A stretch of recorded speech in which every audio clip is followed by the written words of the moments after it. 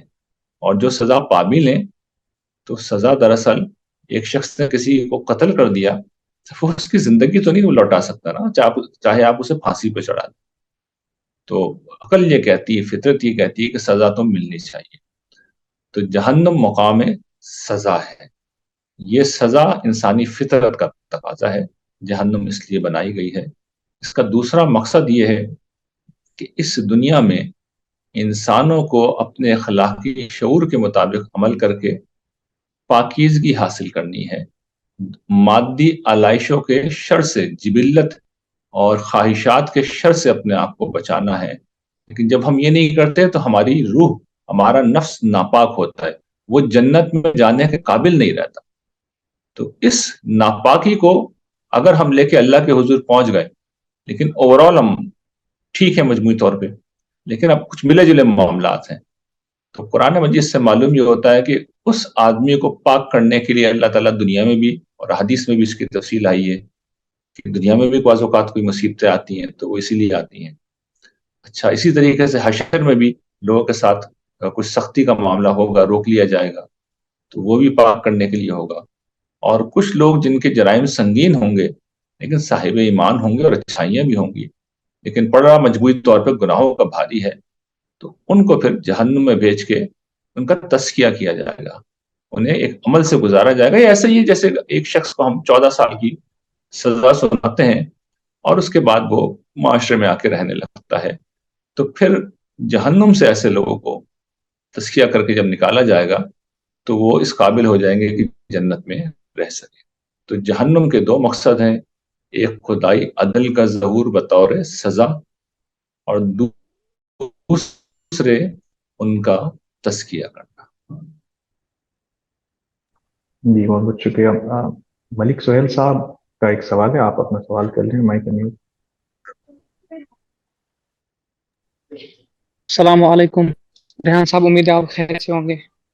میرا سوال آپ سے یوں ہے کہ کیا موت کا وقت پہلے سے متعین ہوتا ہے, کہ ایسا ہوتا ہے کہ اگر میں اپنی صحت کا خیال رکھوں, ایکسرسائز کروں, اچھا کھانا پینا کھاؤں, تو کیا میں اس کو بڑھا سکتا ہوں, کہ یہ پہلے سے ہی متعین کر کے ہوتا ہے, تو جب وقت آتا ہے تو اس کے بعد میرا امتحان بھی ختم ہوتا ہے اس کے ساتھ. جزاک اللہ. دیکھیے, موت کا وقت تو ہمیں بتایا نہیں گیا. یعنی اللہ تعالیٰ نے اس دنیا میں نظام ایسا بنایا ہے کہ بچے بھی مرتے ہیں, جوان بھی مرتے ہیں, اور کوئی بوڑھا کب مرے گا اس کا بھی پتہ نہیں ہوتا. ہمیں تو نہیں پتا ہوتا, ہمیں تو عالم اسباب میں جو تدابیر کرنی ہے وہ یہ کرنی ہے کہ ہم اپنی صحت کو بہتر بنائیں، اپنے آپ کو فٹ رکھیں. خدا کا جب فیصلہ آنا ہوگا آ جائے گا. خدا کا فیصلہ اس اصول پہ بھی آتا ہے کہ ہماری ساری کوششوں کے باوجود اللہ تعالیٰ مثال کے طور پر حادثہ ہو جائے تو جوان آدمی تو بالکل جینے کے قابل ہوتا ہے، اسے فزیکلی کوئی مسئلہ نہیں ہوتا عام طور پہ، مر جاتا ہے. اور اسی طریقے سے دوسری شکل یہ ہو سکتی ہے کہ اللہ تعالیٰ پھر اس کی حکمت کا تقاضا یہ ہو کہ ایک شخص نے اگر اپنی صحت کا خیال رکھا ہے اور اپنے آپ کو فٹ رکھا ہے تو پھر اس کی عمر دوسروں سے زیادہ طویل ہو جاتی ہے. تو یہ اس طریقے سے خدائی معاملہ یعنی خدائی قانون ہے کام کرتا ہے. ہمیں جو کہ خدا کی مرضی کا علم ہی نہیں، اس کے فیصلے کا علم ہی نہیں ہے، تو ہمیں تو مادی اعتبار سے معاملات کو کرنا ہے، اور جب اس کا فیصلہ آنا ہوگا تو ہماری ساری کوششوں کے باوجود آ جائے گا. ورنہ جو ہم مادی اسباب کریں گے اس کے حساب سے ہماری عمر طویل اور اچھی انشاءاللہ ہوتی چلی جائے گی.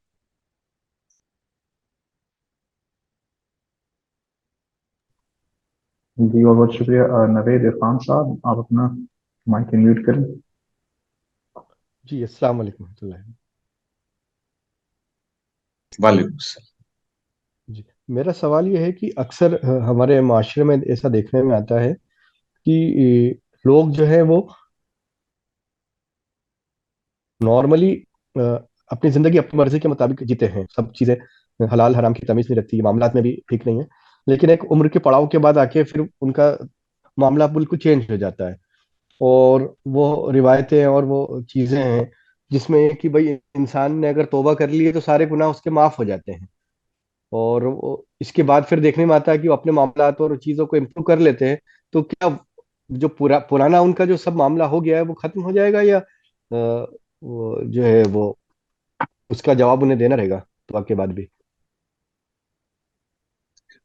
جی دیکھیے ہمیں یہ بتایا گیا ہے کہ اگر ہم نے اللہ تعالیٰ کی بارگاہ میں کوئی نافرمانی کی ہے تو ہم فوری طور پر لوٹیں اور توبہ کریں.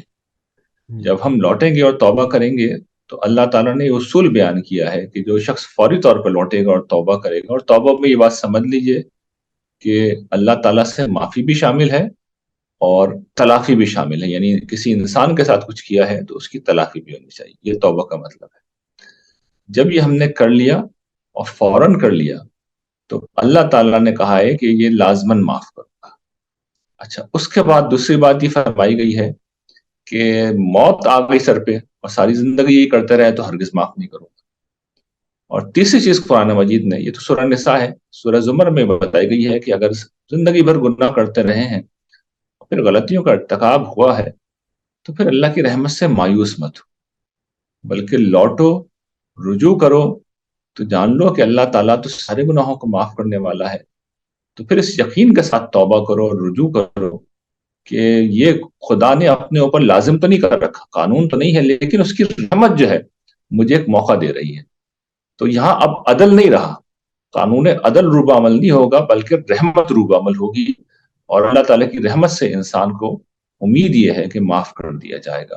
اور ظاہر ہے کہ یہ بات اس لیے کہی گئی ہے کہ آدمی کی عادت گناہ کر کر کے بڑی پکی ہو جاتی ہے، انسان اپنے گناہوں پہ جری نہ ہو جائے، اور وہ ایک تو یہ کہ مایوس نہ ہو ایک طرف کہ اچھا اب تو کچھ ہو ہی نہیں سکتا، اور دوسرا یہ کہ وہ گناہوں پہ جری نہ ہو جائے کہ نہیں جی میں تو بالکل جو گناہ چاہوں کر لوں پھر میں جاؤں گا ایک توبہ کر لوں گا. نہیں، بلکہ اس کو بہت سیریسلی لے، سچے دل سے معافی مانگے، نیک زندگی گزارے، جو میں نے بیان کی کہ معافی مانگے، تلافی کرے، وہ کرے، اور اس کے بعد پاکیزہ زندگی گزارے. تاہم اگر پھر اس وقت بات کوئی گناہ ہو جاتا ہے تو پھر اسے چاہیے کہ مایوس نہیں ہو بلکہ لوٹ کے آئے اور توبہ کرے، اور اللہ کی رحمت سے کبھی مایوس نہیں ہونا چاہیے. لیکن اس توبہ کو کھیل بھی نہیں بنانا چاہیے، بلکہ ہر دفعہ اگر غلطی ہو تو سچے دل سے لوٹنا چاہیے، نہ دنیا کو دکھانے کے لیے، نہ یہ سمجھنے کے لیے کہ اللہ تعالیٰ نے تو ایک سسٹم بنا دیا ہے اور مجھے گویا کہ انہوں نے بالکل لائسنس دیا ہے گناہ کرنے کا، اور توبہ اس لائسنس کا نام ہے. تو معاف کیجیے گا، توبہ گناہ کرنے کے لائسنس کا نام نہیں ہے. توبہ اپنی ندامت کا اظہار ہے. دل میں جب سچی ندامت ہوتی ہے، اپنے گناہ پر شرمندگی ہوتی ہے، اور یہ احساس ہوتا ہے کہ نہیں مجھے اپنی اصلاح کرنی ہے، میں ناپاک ہو گیا ہوں. جس طرح ہمارے جسم پہ اگر کوئی نجاست لگ جائے تو یہ ہماری طبیعت پہ بھی بہت برا اثر پیدا کرتی ہیں. یعنی ہمارا کپڑے تو ناپاک ہوتے ہی ہوتے ہیں، لیکن آپ کبھی غور کریں ہماری روح پہ ایک زخم لگتا ہے یا ہمیں غلاظت محسوس ہوتی ہے تو اس غلاظت کو ہم دھوتے ہیں. اس فیلنگ کے ساتھ اگر توبہ کر رہے ہیں کہ میں غلیظ ہو گیا تھا، تو پھر آدمی دوبارہ غلاظت میں نہیں جائے گا. تاہم انسان ہے، پھر چلا جائے تو مایوس نہیں ہونا چاہیے. تو ایک بیلنس رکھنا چاہیے اس پورے معاملے میں، نہ جری اور بے باک ہونا چاہیے اور نہ مایوس ہونا چاہیے. جزاک اللہ خیر. ریان صاحب، اسی کو اگر اسی بات کو میں آگے بڑھاؤں، آپ نے کہا کہ گناہ ہو جائے پھر آپ توبہ بھی کر لیں. جس شخص کو، یا جیسے ہم مسلمان ہیں جن کو یہ شعور ہے، جن کو یہ تعلیم ہے کہ موت کے بعد سزا ہونی ہے اور عدالت کی لگنی ہے، تو زندگی اس کی جو بڑی اینگزائٹی میں گزر جائے گی کہ میں تو یہ نہیں کر سکتا، وہ نہیں کر سکتا، اس کا نتیجہ میرا جہنم ہوگا. تو یہ اینگزائٹی کی فیلنگ نہیں پیدا کرے گا؟ یعنی انزائٹی کی فیلنگ اس وقت ضرور پیدا کرتا جب مطالبات کوئی ایسے ہوتے جو غیر فطری ہوتے ہیں. ابھی جو میں نے مطالبات گنوائے ہیں، یعنی وہ تو ہماری فطرت کی آواز ہے نا. یعنی پورے مذہب کو آپ مائنس کر دیں، پورے مذہب کو مائنس کر دیں، اس خدائی تعلیم کو مائنس کر دیں. یعنی میں کسی کے ساتھ زیادتی کروں، آپ کو کیا خیال ہے کہ انزائٹی اس پہ ہونی چاہیے یا اس پہ ہونا چاہیے کہ ارے یہ مجھ سے کیا ہو گیا؟ بھائی مجھے ظلم کر کے انزائٹی فیل ہونا چاہیے. میرے اندر ضمیر اگر زندہ ہے تو اس ضمیر کو ملامت کرنی چاہیے، جھنجھوڑ دینا چاہیے. تو میں تو یہ سمجھتا ہوں جن چیزوں کی تعلیم دین دیتا ہے ان کی خلاف ورزی کرنے کی شکل میں انزائٹی پیدا ہوتی ہے. لیکن اگر کوئی شخص اپنے ضمیر کا گلا گھونٹ دے، پھر ظاہر ہے کہ نہ اسے اندر سے کوئی انزائٹی ہوگی نہ باہر سے انزائٹی ہوگی. تو جو انزائٹی ہے اس کا سورس مذہب نہیں ہے، یعنی قرآن مجید نہیں ہے، اس کا سورس تو ہمارے اپنے اندر موجود ہے. اگر ہم اپنے ماں باپ کے ساتھ زیادتی کریں گے تو ہمیں انزائٹی ہونی چاہیے یا نہیں ہونی چاہیے؟ نیچرل سی بات ہے، ہونی چاہیے. اگر ہم کسی کی آبرو پہ حملہ کریں گے تو انزائٹی تو اس وقت ہونی چاہیے. تو انزائٹی ہوتی ہے، اندر سے ہوتی ہے. تو اپنے آپ کو انزائٹی سے بچانے کے لیے ہمیں گناہوں سے رکنا چاہیے. اس لیے گناہ تو یہ ہوتے ہیں کہ جو تمہارے دل کو کھٹکے. یہ حضور نے گناہ کی ڈیفینیشن بتا دی، یہی بتایا کہ سب کچھ ہمارے اندر موجود ہے. تو مذہب تو آ کے بس تفصیل کر رہا ہوتا ہے، قانون سازی کرتا ہے، سب کچھ اندر موجود ہے.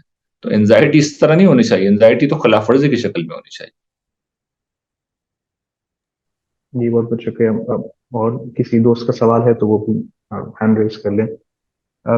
ریحان صاحب، میں اس پہ اب آتا ہوں کہ ہمارے پاس موت کے لیے تیاری کا جو کچھ بھی سامان یا علم مہیا ہے، اس میں بہت ساری چیزیں ہیں، بہت الگ الگ درجات پہ لوگ عمل بھی کر سکتے ہیں. تو جتنا علم جس تک پہنچا ہے اس کا حساب اتنے حساب سے ہوگا یا ہر کسی کا حساب برابر ہی ہوگا، اس کے نتیجے بھی ویسے ہی نکلیں گے؟ اسلام کا اس میں کیا نقطہ نظر ہے؟ دیکھیے، رسول اللہ صلی اللہ علیہ وسلم کے اوپر جو کتاب نازل ہوئی ہے وہ چونکہ صحیفہ رسالت ہے، یعنی ایک قانون، ایک رسول کی اتمام حجت کی داستان ہے. تو اتمام حجت کا مطلب تو یہ ہوتا ہے کہ جو لوگ موجود ہیں ان پر بات علم کی حد تک آخری درجے میں واضح کر دی گئی ہے. اور جب واضح کر دی گئی ہے تو پھر اس کا مطلب یہ ہے کہ حساب کتاب بھی آخری درجے میں ہوگا. اس لیے قرآن مجید کا جو اصل موضوع ہے، اصل میدان ہے، جو بشارتیں ہیں، جو وعیدیں ہیں، وہ ساری اسی حوالے سے کہ جو نیکوکار ہیں ان کے سامنے بھی سب کچھ ہے، جو بدکار ہیں ان کے سامنے بھی سب کچھ ہے. لیکن ظاہری بات ہے ہماری عقل بھی یہ کہتی ہے اور یہ ہونا بھی چاہیے کہ اگر کسی تک پوری بات نہیں پہنچی ہے تو ظاہر ہے کہ یہ اس کا عذر ہے. اس کے اشارے بھی قرآن مجید میں موجود ہیں، اور جب یہ عذر ہے تو پھر اللہ تعالیٰ عذر کو قبول کرنے والے ہیں. اور پھر یہ کیس ٹو کیس فیصلہ ہوگا، یعنی اس میں کوئی جامع قاعدہ، کوئی کلیہ نہیں بنایا جا سکتا، بلکہ person to person, case to case فیصلہ ہوگا. بلکہ اگر آپ مجھ سے پوچھیں تو حقیقت یہ ہے کہ حشر کا میدان ایسے لوگوں کے لیے لگایا جائے، ورنہ جو وہ لوگ ہیں جن پہ سچائی پوری طرح واضح ہو گئی اور انہوں نے اختیار کر لیا پوری طرح، تو ان کا فیصلہ اسی دنیا میں ہو جاتا ہے، موت کے ساتھ ہو جاتا ہے. اور جنہوں نے سمجھنے کے باوجود ماننے سے انکار کر دیا اور اپنی اصلاح نہیں کی، ان کا فیصلہ بھی اسی دنیا میں ہو جاتا ہے، موت کے ساتھ ہو جاتا ہے۔ تو جب موت کے ساتھ ہو جاتا ہے تو ان کو جب فرشتے قیامت کے دن اٹھائیں گے تو ظاہر ہے کہ وہاں پہ بھی فیصلہ ہو چکا ہوگا۔ یہ محشر کا میدان تو انہی لوگوں کے لیے ہے کہ جن کا فیصلہ ہونا ہے، تو کیس ٹو کیس معاملہ آئے گا، ہر بندے کو موقع دیا جائے گا، ڈیفینڈ کر سکتے ہو تو کرو اپنے آپ کو، کوئی عذر ہے تو پیش کرو، اور اللہ کی پناہ مانگنی چاہیے۔ وہ بہت سخت موقع ہوگا، اور اللہ تعالیٰ کی بارگاہ میں اب کسی شخص کو اپنے آپ کو الاؤنس نہیں دینا چاہیے، یک طرفہ طور پہ معافی مانگ کے اپنے معاملات اسی دنیا میں ختم کرنے چاہیے۔ جی بہت بہت شکریہ۔ ایک اور سوال اس میں یہ ہے کہ انسان اس دنیا میں رہتا ہے، یہاں پر گھر بار ہے اس کا، یہاں پر اپنی روزی کماتا ہے، ایک وقت گزارتا ہے یہاں پر، اور حتیٰ جیسے ہمارے یہاں اقبال نے کہہ بھی دیا کہ اس حد تک انسان کو اپنا پوٹینشیل نکالنا چاہیے کہ یزداں کمنداور اے ہمت مردانہ۔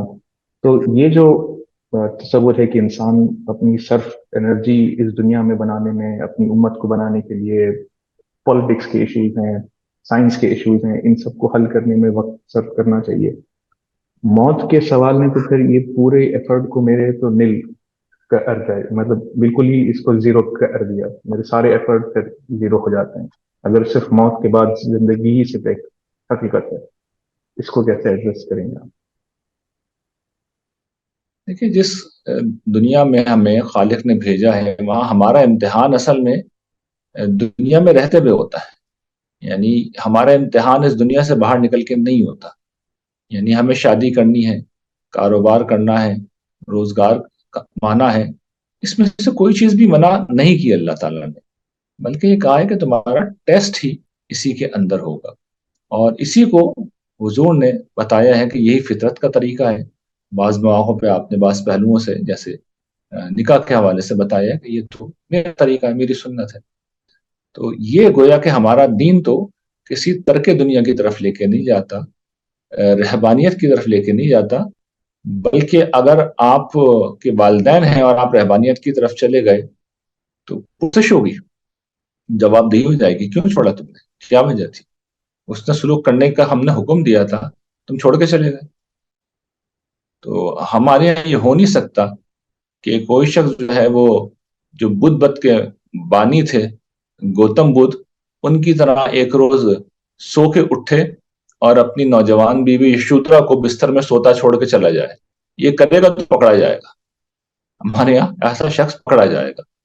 تو ہم تو نہیں کر سکتے، ہمیں تو سارا پیپر یہیں پہ دینا ہے، سارا امتحان ہمیں یہیں پہ دینا ہے۔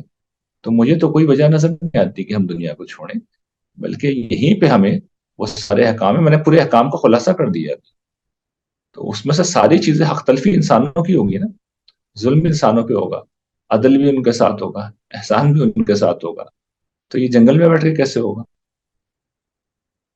تو بالکل واضح ہمارا دین رہبانیت اور ترک دنیا کی طرف لے کے نہیں جاتا، بلکہ انسان سے کہتا ہے کہ اسی دنیا میں تم رہو، یہی تمہاری امتحان گاہ ہے، اسی میں پیپر دینا ہے، کچھ چیزیں ہیں بس ان کا خیال رکھو، اور پھر کھاؤ پیو، انجوائے کرو، اللہ تعالیٰ کی نعمتیں تمہارے لیے، میاں بیوی نعمت ہے، اولاد نعمت ہے، مادی سہولتیں نعمت ہے، شکر کرو، اللہ تعالیٰ کو شکر پسند ہے۔ تو ہمارا دین تو ہمیں دنیا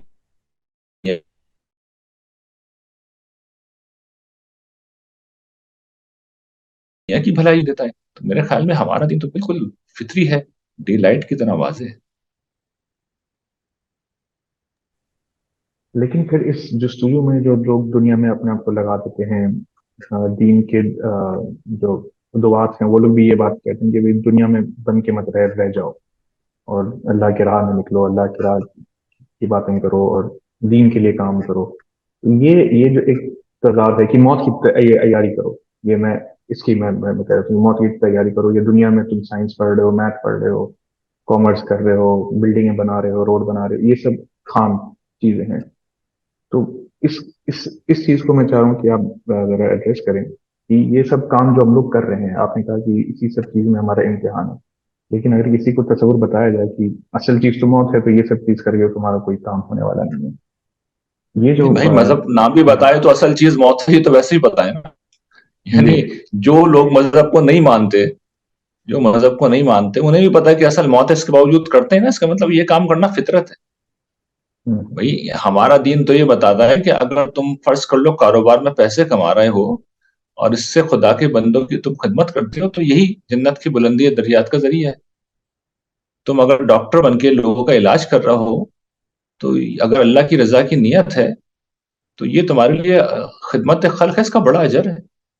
ہمارے دین نے اگر یہ کہا ہوتا کہ نہیں بھائی نہیں، تمہیں اس دنیا کو چھوڑ دینا ہے، یہ سب بیکار چیزیں، تو اللہ تعالیٰ نے یہ تبصرہ کیا کہاں پہ؟ یہ تو آپ کہہ رہے ہیں نا. آپ تو وہ بات کہہ رہے ہیں جس کے متعلق میں نے عرض کر دیا کہ اگر یہ کر کے پہنچے تو اللہ تعالیٰ پکڑ لیں گے کہ بھئی دنیا کو کیوں چھوڑا، ماں کو کیوں چھوڑا. شادی ایک شخص کہہ سکتا ہے نا میں نے نہیں کی، ماں باپ کو کیسے چھوڑ سکتا ہے؟ پھر فطرت کے خلاف جائے گا تو انحراف بھی ہوں گے، تو انحراف پہ اللہ تعالیٰ پھر پکڑیں گے. انسان پر اپنے نفس کے حقوق ہیں، اس کی خلاف ورزی کرے گا، اس سے پکڑ لیں گے. تو رہبانیت ترک دنیا حق تلفی ہے، اپنے نفس کی حق تلفی ہے. حق تلفی جرم ہے ہمارے دین میں. تو آدمی یہ کرے گا تو پکڑا جائے گا. جی بہت بہت شکریہ. ہمارے پاس 5 آخری منٹ ہیں. میں اس میں آپ کو اچھا ایک منٹ، ہمارے پاس اور ایک سوال ہے. توحید بھائی آپ نے سوال کر لیں. جی السلام علیکم ریحان صاحب. جی میرا ایک سوال امتحان کے حوالے سے ہے. آخرت کا جو امتحان ہم اس دنیا میں جو ہے امتحان کے لیے ہے، تو یہ جو قوانین دنیا میں ایگزسٹ کرتے ہیں، لیگل سسٹم ایگزسٹ کرتا ہے، آپ کو لگتا نہیں کہ یہ قوانین، یہ لیگل سسٹم ایک آدمی کے امتحان کو روکتے ہیں؟ اگر میں گناہ کرنا چاہتا ہوں تو یہ قوانین، مان لیے ناروے میں ہوں، سویڈن میں ہوں، یا ایسی کوئی کنٹری میں جا بہت اچھا سسٹم ہے، تو وہ جو ایک فری ول ہے، وہ ایک قوانین ایسے لیگل سسٹم کیا وہ روڑا نہیں بنتے؟ میں سمجھنے سے قاصر ہوں کہ یہ قوانین کس طرح رکاوٹ بنتے ہیں. قوانین ہمیشہ جیسے ایک ڈیولپ ملک ہے جس کا لیگل سسٹم بہت اچھا ہے، infrastructure, C C T V camera, police, investigative جو پوری ایجنسیز ہیں، جہاں آپ کرائم کرنا چاہیں it is not very easy to commit the crime, ہے نا. اگر آپ in comparison to other countries جہاں کرائم بہت زیادہ ہیں ڈیو ٹو پاورٹی یا کوئی اور ریزن لے لیتے ہیں ہم، صومالیہ یا کوئی ایسی کنٹری آپ لے لیں، تو وہاں پہ پیدا ہونا ایسے لیگل سسٹم کے اندر، کیا جو ہماری ایک فری ول ہے کہ دنیا میں ایک امتحان کے لیے بھیجا گیا ہے، تو اس طریقے کے لیگل سسٹم لوگوں کے امتحان پہ اثر انداز ہو رہے ہیں، ان کو اس طریقے کے امتحان میں شامل نہیں ہونے دے رہے ہیں؟ نہیں، ایسا ہرگز نہیں ہے. انسان ہر حال میں مختار رہتا ہے. جنہوں نے جرائم کرنے ہیں وہ اس پورے سسٹم کے باوجود بھی کرتے ہیں، یعنی ہر حال میں. ان کے لیے اسی طریقے سے اگر ان کے لیے بہت مشکل ہے، بہت مشکل ہے. نہیں دیکھیے، اگر وہ اس سسٹم کی وجہ سے گناہ سے باز آ رہے ہیں، ورنہ دل میں وہ مجرم ہیں اور مجرمانہ خیال رکھتے ہیں، مثال کے طور پر وہ اس خیال سے کسی خاتون کی آبروریزی نہیں کرتے، اس کا موقع نہیں مل رہا، لیکن دل میں وہ یہی چاہتے ہیں، تو اطمینان رکھیں، ان کو سزا ملے گی اس بات کی. تو اس سے ہرگز وہ امتحان ختم نہیں ہوتا. اللہ تعالیٰ تو دل کے اوپر فیصلہ کرتے ہیں نا. تو اگر آدمی جو ہے وہ دل میں مجرم ہے تو قرآن مجید تو یہ کہتا ہے وہ منافق ہے. اور منافقین کے متعلق فیصلہ یہ کہ ان المنافقین فی الدرک الاسفل من النار، جہنم کے سب سے نچلے درجے میں ہو. تو ایسا ہرگز نہیں ہے. انسان کا فیصلہ اس کے دل کے اوپر. انما الاعمال بالنیات، حضور نے بھی اسی بات کو واضح کیا. تو ہمارا دین تو بڑی فطری جگہ پہ کھڑا ہوا ہے اور اسی جگہ سے ایڈریس کرتا ہے. مطلب امال جو ہوں گے وہ نیت سے جج کیا گیا، ہاں تو امال ہے ہی نہیں نا. نہیں، میں نے عرض کر دیا نا، مثال دے کے بتا دیا. ایک شخص چوری کرنا چاہتا ہے، بھئی کیمرے لگے ہوئے، آپ کو موقع نہیں مل سکا، گئے تھے آپ چوری کی نیت سے تو پکڑے گئے. آپ یہ کیوں فرض کر رہے ہیں کہ ہر انسان ذہنی طور پہ کرمنل ہوتا ہے؟ دنیا میں انگنت لوگ ہیں جن کے سامنے کیمرے نہ ہو تب بھی وہ اسی طرح رہیں گے. تو یہ کرمنل کچھ ہی ہوتے ہیں. آپ یہ فرض کیے ہوئے ہیں کہ دنیا میں سارے لوگ جو ہیں وہ ان کیمروں کی وجہ سے ٹھیک رہتے ہیں. بہت ادب کے ساتھ میں کہہ رہا ہوں 5% لوگ ہی، 10% لوگ ہی یہ ایگزسٹنگ سسٹم جو ہے وہ ان کے اس امتحان پہ اثر انداز ہو رہا ہے، مطلب ان کو وہ عمل نہیں کرنے دے رہا ہے جو وہ کر سکتے تھے. پوٹینشیل میرے خیال میں ہوتے ہیں، میری شاید کچھ بیانی ہے، میں اپنی بات واضح نہیں کر پا رہا کہ وہ اگر عمل نہیں کر پا رہا ہے اور ان کی نیت یہی ہے تو وہ مجرم ہیں. وہ یہ سسٹم انہیں مجرم ہونے سے کیسے روک رہا ہے؟ بھائی میں جاتا ہوں کسی شاپنگ سینٹر میں، چور آنے کے لیے جاتا ہوں، نظر آ گیا کہ بھی کیمرے لگے ہوئے اب نہیں چرا سکا, تو خدا کی بارگاہ میں تو میں مجرم ہوں, مجھے اس سسٹم نے کیسے روک لیا مجرم ہونے سے؟ مطلب یہ سادہ بات ہے نا, اس کو سمجھنے میں کیا مشکل ہے؟ میں نے 2-3 میں مثالیں ابھی دی. تک میں ابھی تک یہ سمجھ رکھتا تھا کہ جب تک عمل ہوگا نہیں تب تک شاید مجھے نہیں, میں نے اس کو واضح کیا ہے, 2 مثالوں سے واضح کیا ہے. ایک آبرو کی مثال دی کہ اگر میں خاتون کے ساتھ برائی کا ارادہ رکھتا ہوں لیکن موقع نہیں مل سکا تو میں نے بچنا نہیں ہے. وہ حضرت عیسیٰ نے جو بات کہی تھی نا کہ تم سے کہا گیا تھا کہ زنا نہ کرنا, مگر کسی شخص نے کسی پرائی عورت کو بری نظر سے دیکھا تو وہ اپنے دل میں اس کے ساتھ زنا کر چکا. تو دل کا جو شخص زانی ہو گیا اسے جواب دینا ہوگا, جو شخص دل میں چور ہو گیا اسے جواب دینا ہوگا. یعنی عزم مصمم کر لیا, اس نے کرنا چاہتا تھا موقع نہیں مل سکا, وہ مجرم ہے, اس سے جواب دی کی جائے گی. اس سے ٹھیک ہے, سوال ہے لیکن میں کل سب رہنے دیتے ہیں کیونکہ بہت مجھے اس پہ اشکال ہے. جیسے مطلب میں یہ سوچ رہا ہوں کہ بہت سے لوگ ہوتے ہیں جو جرم اس لیے نہیں کر رہے کیونکہ انہیں ڈر رہتا ہے میں پکڑ جاؤں گا. بہت سے لوگ ان کا کوئی پراپرٹی لے لیا, وہ خود بدلہ لینا چاہتے ہیں لیکن اتنی ہمت نہیں رکھتے اور ڈرتے ہیں قانون سے. اگر وہ چوری چھپے اگر موقع مل جائے تو وہ کرائم کر رہے ہیں. تو اس دنیا میں ہمارے قریب قریب بہت سے لوگ بہت سے لوگ ایسے ارادے رکھتے ہیں لیکن وہ کر نہیں پاتے, تو وہ سب مجرم ہو جائیں گے. مطلب تھوڑا میں سوچتا ہوں یہ کہ وہ دل میں یہ کرنے کا عزم رکھتے ہیں. اگر وہ دل میں وہ گناہ کرنے کا عزم رکھتے ہیں, ہاں مطلب وہ پولیس سے ڈر رہے ہیں, وہ سسٹم سے ڈر رہے ہیں لیکن ہمت نہیں ہے. دیکھیے ہمت نہ ہونے سے فرق نہیں پڑتا. میں مثالیں بھی دی ہیں اور میں نے کوشش کی بار بار سمجھاؤں کہ ایک شخص آپ جاتے ہیں, آپ کے دل میں برائی ہے, بدلہ لینے کی آپ نے مثال دی نا کہ آپ کسی شخص کو قتل کرنا چاہتے ہیں, بدلہ لینے کے لیے آپ نہیں کر سکے. میں آپ سے عرض کروں آپ مجرم ہیں, پکڑے جائیں گے اس کے اوپر. آپ چوری کرنے کے لیے گئے, میں چوری کرنے کے لیے گیا, کوئی تیسرا آدمی چوری کرنے کے لیے گیا, اس نے موقع نہیں مل سکا, وہ مجرم ہے اللہ کے, وہ بچے گا نہیں. تو سسٹم, اللہ تعالیٰ کا سسٹم اس میں کیسے غیر مؤثر ہو گیا؟ سزا و جزا کا نظام کیسے غیر مؤثر ہو گیا؟ یا تو اللہ تعالیٰ کے پاس جو دل کا حال جاننے کا کوئی ذریعہ نہیں تھا, تب آپ کا ایکسکیوز بالکل ٹھیک تھا کہ بھئی بات یہ کہ اللہ تعالیٰ کو تو پتہ ہی نہیں چل سکا نا, تو اب اللہ تعالیٰ کیسے فیصلہ کریں گے؟ تو بہت ادب کے ساتھ عرض کروں گا میں کہ اللہ تعالیٰ کے متعلق یہ گمان ٹھیک نہیں ہے. انہیں دل کا حال بھی پتہ ہوتا ہے اور وہ دیکھ لیتے ہیں, اور جب دیکھ لیتے ہیں کہ ایک شخص مجرم ہے تو پھر اس کو اس کے کیے کی سزا ملے گی, چاہے وہ جرم نہیں کر سکا. جرم کرے گا تو پھر اضافی طور پہ دیکھیے گناہ جو ہوتے ہیں نا, یہ جو جرائم ہوتے ہیں ان کی 2 سطح ہوتی ہیں. ایک یہ کہ مثال کے طور پر چوری جو میں نے عرض کی کہ ایک میں نے چوری کی تو میں نے اس شخص کا مال چرایا, یہ میں نے حق تلفی کی. ایک یہ کہ میں نے چوری کیا, ارادہ کیا, یہ میں خدا کے حکم کے خلاف ورزی کر چکا. تو خدا کے حکم کے خلاف ورزی کرنے کی وجہ سے مجھے پکڑ لیا جائے گا, اور وہ موقع نہیں مل سکا لیکن چونکہ نیت لے کے گیا تھا تو وہاں پہ بھی پکڑا جائے گا کہ تم نے تو اپنی دانش میں اسے نقصان پہنچا دیا تھا. تو اللہ تعالیٰ اس طرح فیصلے کریں گے جس طرح آپ سمجھ رہے ہیں کہ شاید اللہ تعالیٰ کو دل کا حال پتہ نہیں ہوتا اور وہ کیمرے دیکھ کے فیصلہ کریں گے کہ اچھا جی کیمرے میں پکڑا نہیں گیا, کیمرے میں تو اس نے چوری نہیں کی. تو اللہ تعالیٰ قیامت کے دن ان کیمروں سے فیصلے نہیں کریں گے, وہ دل کا حال نکال کے باہر کر دیں گے. اور وہیں سے آدمی, وہ قرآن نے سے بات کو بیان کیا نا کہ جب آخر میں لوگ اس طرح کے لوگ نہیں مانیں گے تو ان کی زبان پہ مہر لگا دی جائے گی اور پھر ان کی نیتیں بولیں گی, ان کے سینوں ان بولیں گے, ان کے ہاتھ بولیں گے, ان کے پاؤں بولیں گے.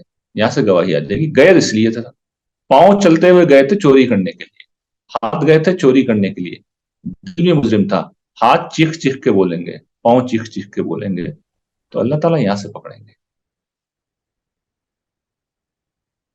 جی شکریہ بہت.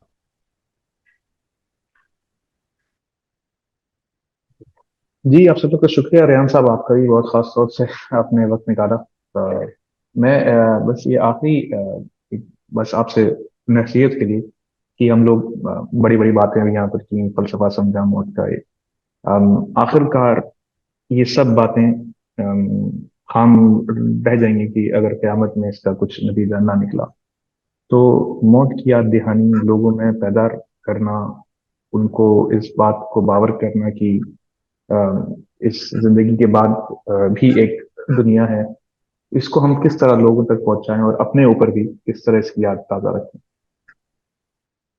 دیکھیے قرآن مجید دنیا میں وہ واحد ذریعہ ہے جو پوری صراحت کے ساتھ یہ بتاتا ہے، اور جس کا اصل موضوع یہ ہے کہ موت کے بعد کیا ہوگا اور کن بنیادوں پہ ہوگا.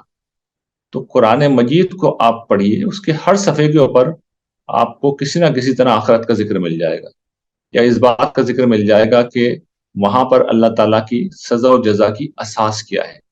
تو یا تو آپ کو منزل کا پتہ دے گی وہ کتاب، یا آپ کو منزل کے تک پہنچنے کے رستے کا پتہ دے گی. تو قرآن مجید کو اپنی زندگی ہمیں بنانا چاہیے، اور اس ذہن کے ساتھ بنانا چاہیے. یعنی قرآن مجید کا مقصد سمجھ لینا چاہیے کہ یہ اصل میں جو قرآن کی پہلی سورت کے اندر واضح کر دیا گیا نا، اہدنا الصراط المستقیم، یعنی پہلے تو ایک آ گیا مالک یوم الدین، اصل وہ قیامت کے دن پورے جلال کے ساتھ ظاہر ہوگا. اس دنیا میں تو صرف رحمت کا ظہور ہو رہا ہے، وہاں پر وہ بادشاہ کے روپ میں آئے گا، وہ مالک کے روپ میں آئے گا، اور جس طرح مالک پکڑ کرتا ہے اور مالک پھر ایوارڈ اور ریوارڈ کا سلسلہ کرتا ہے وہ کرے گا.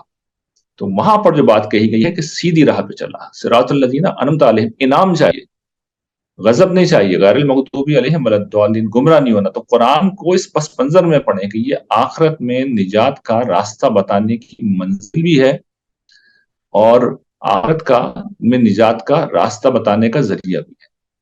تو اس تصور کے ساتھ آپ ہدایت ڈھونڈیں گے، جس کو اس طالب علم نے اپنی تصانیف میں مستقل طور پہ الگ سے بیان کر دیا. قرآن کا مطلوب انسان ہے، اس کو پڑھا بھی دیا ہے میں نے ایک کورس کی شکل میں. پھر قرآن کا ربانی انسان، خدا سے تعلق کے احساسات کیا ہیں. پھر شریعت کو ایک ایک کر کے پڑھا رہا ہوں، ایمانیات کو بھی پڑھائے، وہ جو 3 سوال بیان کیے ہیں کہ ایمان، اخلاق اور شریعت، ایک ایک جز کو پڑھا رہا ہوں. تو اس تصور کے ساتھ، یعنی صحیح جگہ سے آپ اس کتاب کو متعین کر کے پہنچیں گے، تو قرآن مجید پھر جو بات کہی گئی نا، اہدنا الصراط المستقیم، یعنی راستہ دکھائے گا نہیں، راستے پہ چلائے گا، موٹیویٹ بھی کرے گا، موٹیویشن بھی دے گا، منزل کا نشان بھی دے گا، اور راستہ بھی بتائے گا. تینوں کام کرے گا. جی بہت بہت شکریہ آپ کا ریحان صاحب. آپ سے ودا لیتے ہیں. آپ کے وقت کے لیے بہت بہت شکریہ. آپ سب کا بھی بہت شکریہ. السلام علیکم. وعلیکم السلام.